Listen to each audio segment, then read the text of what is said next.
Ya orang kena to.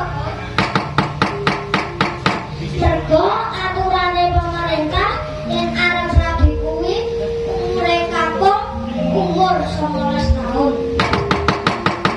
Sing putri ya umur 19 tahun.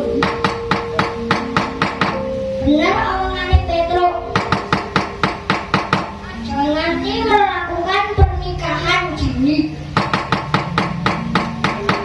Mergo secara medis cah wadon sing durung siap kok rabi, janine ya durung siap. Psikologisnya ya durung siap.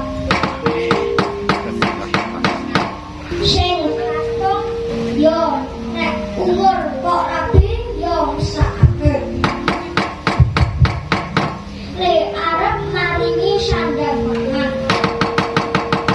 Malah ngabot-ngaboti wong sepuh.